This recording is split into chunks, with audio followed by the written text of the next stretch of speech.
Welcome, everybody, to Confessions of a Binge Eater. Have you ever felt like you knew exactly what somebody should do, and if only they would listen to you, everything would work out? Well, guess what? I have too. And it's very common for emotional eaters to tip into trying to control other people's lives because we are so sure we know best. So, in this episode, which I actually recorded years ago, it was an early episode, but a client of mine told me that she just listened to it and I absolutely must bring it back. So, on her suggestion, I'm bringing it back for you about control and the connection between controlling others and being hungry for food we don't need. Really important topic, and I'm excited to bring it to you right now.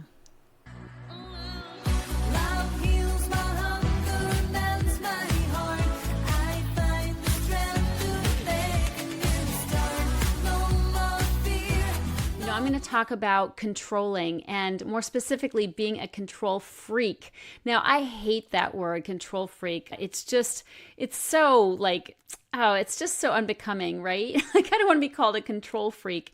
And yet, I am your, type A, down the line, dyed in the wool, garden variety emotional eater, which means I am a control freak because I've never met an emotional eater that didn't have control issues. In spite of dressing it up as being so nice and so accommodating and not being controlling. Oh yeah, we're really good at dressing it up, making it look all pretty, but at the end of the day, controllers we are. And guess what? It leads to emotional eating. And that's what I mean by talking about things that seem to have nothing to do with eating, and yet it has everything to do with eating, because food is not your problem. Life is your problem, and how you're living your life specifically is your problem. If you don't live differently, you have no chance of eating differently, okay? So put the diet away, put the scales away, put the, all the little machinations around food and weight and exercising away. Not that those don't have their place at certain times in your life. I get it. They might help you. But guess what? You keep going back to the food time and time again. And that's because of this subtle stuff that we're talking about here on this show. And control, it's right up there as one of the most damaging things we can do to try to arrange life to suit ourselves. And when we do it, we get all kinds of messed up and it leads to overeating. So let me explain and dig into this deeper. I don't like the word control freak because it goes against my image of myself as being so nice, right? And so like whatever you want, you go first, be my guest, you lead the way, I'll follow you. We're so good at letting other people lead and kind of being, self-effacing in that way. That gets us into trouble too. But underneath, that sweet little Bo Peep facade is a raging control freak, okay? And I will cop to this because I've been that. Trying to control everything. I mean, back in like fifth grade, I was a controller. I took the pencil away from Tom Ritchie because he was tapping his shoe and it bugged me. So since I was on the student council, I thought it was my job and I had the authority to take his pencil away and reprimand him. Like I was in fifth grade. So come on, be real. I just was a controller. In other areas of my life as a young kid, I was controlling and demanding and bossy, okay? Now, I know bossy is kind of a tricky word, and there's nothing wrong with girls being bossy, and sometimes that we've been put down for that. But I have to say, you can take it too far. And I was bossy and controlling. And guess what? It led to overeating. Why? Because, it doesn't feel good to try to make people do what we want them to do. When we do that, we're tight, we're constricted, and we're in this kind of fight to get it our way. And yes, I was doing it back in grade school, but I continued, I perfected it to where I was doing it in middle school and high school. And it served me at certain times. I was president of my school in high school. I was captain of the field hockey team, co-captain. And, I did some really good things in my life and ran some committees and got things done. So controllers aren't bad, right? We get a lot of shit done. But at the same time, when we take it too far and when we step on people's toes, when they don't feel like being controlled and yet we're in control mode, that's where the friction comes. That's where the tension comes. That's when our bad feelings about ourselves come. And that's when we end up punishing ourselves with food. Now, if you've been around the Heal Your Hunger campus for any length of time, you know that the three primary driving emotions of emotional eating are pain, fear, and guilt. It's the PEP test, okay? We use food as a painkiller, as a form of escape, and as a form of punishment. We're using a painkiller to kill pain. We're escaping from fear, and we're punishing ourselves on account of guilt, okay? So what's that guilt about? What are we punishing ourselves for? Well, when we step on people's toes, when we ram and jam, when we're self-willed about the way we want things to be, and we try to steamroll other people, albeit in a nice way. Oh yeah, we're really subtle and manipulative when we try to get our way. We're not just out there banging the drum. We're like sliding and slithering in, trying to get them not to notice what our scheme is. But we know, right? Even if they're not onto us, and they usually are, we know when we're doing this. We know when we're pushing. Okay. And this is a big problem. It was a huge problem for me and for a whole lot of other emotional eaters. We don't think of ourselves this way. It's not part of our self-concept because we're people pleasers, because we've been such doormats. We don't think of ourselves as being controllers. And yet we so are. And it causes so much trouble. And I promise you, it is driving you to eat. And if you don't change this behavior, you will continue to eat. I don't care what kind of diet you go on. I don't care what kind of pills or potions and lotions. You will sabotage and be a statistic, one of those 98% who fail at diets, okay? Because if you continue to be a controller, you'll continue to feel bad about yourself and you'll continue to sabotage and punish yourself. Self-sabotage does not just happen, folks. Okay, self-sabotage happens when we do things we feel bad about and then we feel the need to really pull ourselves to the curb, okay? We do that because of guilt, because of how we're acting. It doesn't just happen. And that's good news. I'm so excited about that. We don't just happen to sabotage. It doesn't just happen. It doesn't strike us or befall us. It seems like it does. It seems like we're going along, doing well, following our plan, losing weight. People are commenting, saying good things about us. And then bam, we ruin it. We pull it all down. Well, guess what? That doesn't just happen. We've got habits of living that are making us feel bad. They're lowering our self-esteem. They're causing tension and stress inside of us that we ultimately have to treat with food, okay? Food is not just something we do because we like it. Granted, we love food. Of course we do.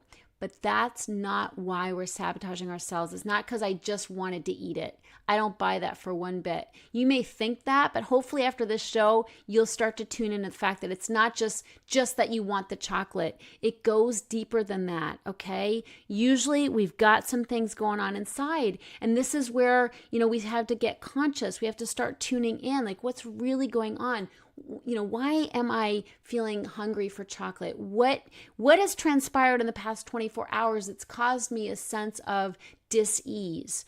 Okay, was it a conversation I had with somebody? Was it, bad news I got? Am I sad about? Am I worried about something? Trust me, we are very complex beings. We have a lot going on at every given moment. And so we've got to tap in and tune in. So let's get back to the controlling nature that we tend to have. I was coaching my clients from 10 weeks to freedom from emotional eating, and this came up. One woman was saying how, she didn't want her husband to eat crackers, so she blew off her meditation so she could cook him dinner right away. And I said, whoa. I said, time out. You didn't want him eating crackers, and so you blew off your meditation? What's wrong with him eating crackers? She's like, well, I didn't want him to spoil his dinner. And I said, well, so you blew off your own self-care to try to control what he eats? Did I hear that right? And she said, kinda. And so we dug into that. And the fact is, she's trying to control what he eats. She wants him to eat a certain way. She wants him to eat his vegetables. She doesn't want him to be too full before dinner time. So she's going to contort herself, blow off her own self-care so she can make dinner, so she can control what he eats. And there you have it. That is so typical of we emotional eaters. Like we're running around trying to control everybody and everything. We do it, with children. We do it, small kids and grown kids. We do it with coworkers. We do it with spouses especially. Think of the ways, if you have a spouse or partner, think of the ways that you're subtly trying to influence what they do or what they think. It happens so naturally, and we've been doing it for so long. It's a dance that we have with our partners. And I have to tell you, from having been married for a good while, my husband's on to me, okay? He's on to me. Like I can just take a breath in and where I'm about to say something that's somewhat controlling or somewhat, bossy, and he'll put his hand up and say, I don't want to hear it. Like he's so on to me. Like I can draw a breath and he knows I'm about to try to force my will on something or slither up and manipulate in some way. And, I hope your spouse is on to you that way too, because that's the best, is when they won't put up with it. Because when we get away with our manipulation, guess what? It hurts us. We know it, we feel it, and we end up punishing ourselves for it. Sure, I get that it feels really good to get our way. I'm the first to want to be right. I'm the first to want to be right, and I'm the first to want to get my way and have people do as I direct them to do. Feels great in the moment. But down the road, it doesn't feel great. I know what I've done. I know that I've been controlling. I know that I've been trying to manipulate. And in my heart of hearts, I feel it and I don't feel good about it. And I'll venture that you don't either. And this is a big part of why you've been hurting yourself with food. So you got to take a look at it, my friends. You got to take a look at it. Is it comfortable to look at? No. Is it pretty? No. Does it go against your la-di-da image of yourself? Yes. It's in total conflict of the image you portray of yourself. Of course, we don't want people to know we're control freaks. We dress it up as being so nice and considerate. Like, oh, I was just thinking of you. I was just concerned for your welfare. Well, a lot of time that's a bunch of hooey, okay? Like we're really concerned for our own welfare, and we're just acting like it's for somebody else, and it's really that we want to get our way. So I hope you're picking up what I'm laying down here. I'm giving it to you this way because I want you to reconsider the ways that you interact with people in the world, because they are directly affecting your relationship with food. Stop dieting. Stop trying to, do all the tricks and hacks for weight loss, and start looking at the way you're living. How are you interacting with people in your life? Are you honest? Are you living with integrity? Okay, sure, you're probably cash register honest. You don't cheat people, and you don't take the extra dollar when they give it to you at the cash register in the store. You give it back to them. I mean, that's wonderful and good and a great place to start, but it goes so much deeper. We have to be honest with ourselves about what we're doing and why we're doing it. And guess what? We can't continue to manipulate people to get our way and feel good about it and expect not to overeat. So, tough pill to swallow, sure. The ticket to freedom, absolutely. Okay, so I challenge you to take a look at, just start with your partner. Okay, if you have a partner, start with just paying attention this next week to how you interact. Are you trying to get your way in some ways? Are you sticking your nose where it doesn't belong? Are you making what he's doing your business? Okay? Are you trying to control him, direct him, get him to act a certain way or eat a certain way or speak a certain way? I've done it, my friends. I've tried to make my husband dress a certain way, look a certain way, talk a certain way, act a certain way. I mean, to the absurd, okay? And it's caused me a lot of pain, caused him a lot of pain, caused tension in the relationship, and I'd like to think I've mended my ways over the years, but it crops up now and then. I catch myself a lot quicker now. Of course, it helps that he's onto me,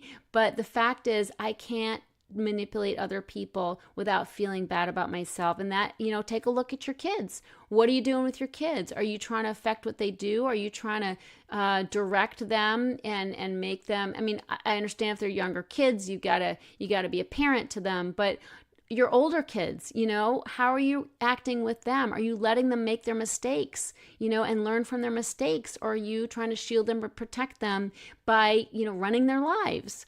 Take a look at that. Where are you doing it in the office or at work? So I hope this has helped you at least start to wake up to this situation. Again, not a fun topic to think about. We want to just pat ourselves on the back, break our arms, patting ourselves on the back for how good we are. But we're not so good all the time, okay? We didn't end up killing ourselves with food over nothing, all right? We got a lot of guilt in there, and we need to start acting differently so we can start feeling differently about ourselves. So the good news is that you're not a victim of food cravings, okay? Hooray! Hooray, you're not a victim of food cravings, and you're not a victim of even feeling bad or having low self-esteem. You are a co-creator with the universe, and a lot of things that you complain about, you had a hand in. And to me, that's good news. That's not to blame ourselves. It's not to sit there and say, oh, woe is me, I ruined my life. That's not what I'm talking about. I'm talking about taking responsibility for how you got to where you are and start taking new actions. If you want to build self-esteem, do self-esteemable acts. And one of those acts is to leave other people alone, get out of their business, tend to your own rat killing. It's my favorite saying, tend to your own rat killing, something Roy says. And just keep it, another way of saying it is stay in your own hula hoop, okay? Stay in your own hula hoop. Don't get out of your hula hoop. Let other people, do what they're going to do in their hula hoop, and you're going to be much happier, okay? I hope this helps. I was going to say, I hope this rings true for you. I don't hope it rings true for you, but chances are if you've been listening and you're an emotional eater, it's going to fall and land for you. So good news is we can do something different. We can start shutting our mouths, stop putting our nose where it doesn't belong, start taking care of ourselves and making that our focus instead of other people outside of us. And they're going to be happier. We're going to be happier. And guess what? We're not going to need to hurt ourselves with food. So thanks so much for listening. I love you. You have a great day. Take care. If you're ready to get off the dieting roller coaster ride and finally make peace with food and with your body, talk to a Heal Your Hunger mentor about what steps you need to take based on your own history with food and weight. Go to healyourhunger.com and register for an emotional eating breakthrough session and see how fast you can experience real change. It's a complimentary evaluation, but there are limited spots available. So go to healyourhunger.com and register to speak with a mentor today.